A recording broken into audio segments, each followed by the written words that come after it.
Committee సభ్యులు జనసేన అందరినీ కూడా వేదిక మీదకి సాధారణంగా ఆహ్వానిస్తారు. ఏదైతే రాష్ట్ర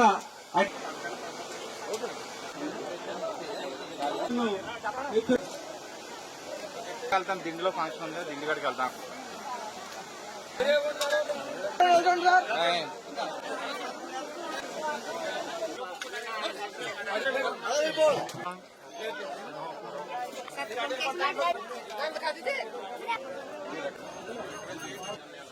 చుట్టుపట్ల ఒకసారి వచ్చారు ముఖ్యమంత్రి గారు 14లో నేను ఎమ్మెల్యే మొన్న ప్రతిపక్షంలో ఉన్నప్పుడు వచ్చారు.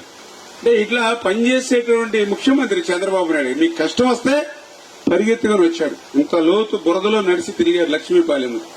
అంటే పనిచేసేటువంటి ప్రభుత్వాన్ని ఆలోచించండి, దయవుంచి ఇవన్నీ అర్థం చేసుకోండి.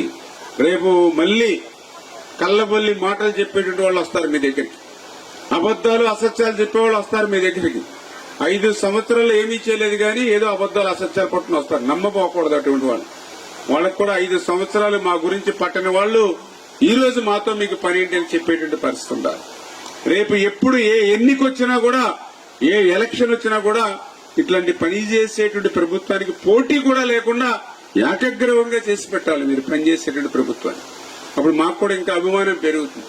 అరే పోటీ లేకుండా మన తెలుగుదేశం, జనసేన, బీజేపీ కూటమి ప్రభుత్వాన్ని ఏకగ్రీవంగా గంగరపాలెం వాళ్ళు ఎలక్ట్ చేశారు, గంగరపాలెం రుణం తెచ్చుకోవాలని మాకు కూడా ఇంకా అభిమానం పెరుగుతుంది, ఇంకా పనిచేయాలనే కసి పెరుగుతుంది. అంచేత ఆ రకంగా పనిచేసేటువంటి ఈ కూటమి ప్రభుత్వాన్ని మీరు ఆశీర్వదించాలి. భవిష్యత్తులో కూడా మీ యొక్క గంగరపాలెం గ్రామం రుణం తీర్చుకునేటువంటి విధంగా నేను కూడా ఇంకా బాగా పనిచేస్తానని చెప్పి మీ ద్వారా అందరికి కూడా తెలియజేసుకుంటూ